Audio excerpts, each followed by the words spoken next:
জয়গুরু। একদিন ভান্ডারীরা বলছেন, একজন হয়তো বহু বৎসর ধরে গুরুর সঙ্গ করল, অথচ তার হয়তো গুরুর ওপর প্রকৃত টান গজালো না। আবার আরেকজন হয়তো প্রথম দর্শন থেকেই গুরুকে গভীরভাবে ভালোবাসতে শুরু করলো। এই পার্থক্যের কারণ কি?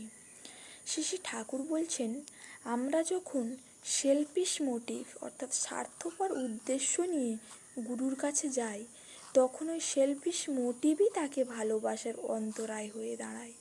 অবশ্য পরে আমাদের ইচ্ছাগুলি ব্যর্থ হয়েই হোক বা ফুলফিলড হয়েই হোক, আমরা বুঝি যে তিনিই কাম্য, তার মতো কিছু নেই।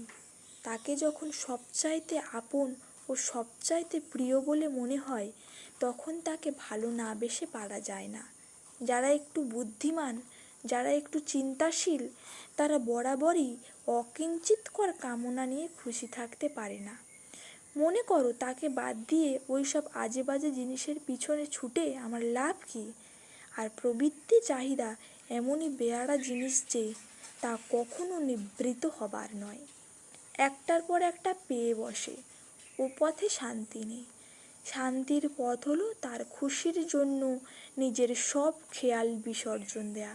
তাকে খুশি করার ধান্দা প্রবল হলে সেই একমুখী আগ্রহের মধ্যেই খুঁজে পাওয়া যায় শান্তি, খুঁজে পাওয়া যায় তৃপ্তি। যারা ফার্স্ট সাইডে অর্থাৎ প্রথম দৃষ্টিতে তাকে ভালোবাসতে পারে, তারা হলো ব্লেসড অ্যান্ড উইশ, ধন্য এবং প্রাজ্ঞ। Love is the only coin by which we can purchase bliss.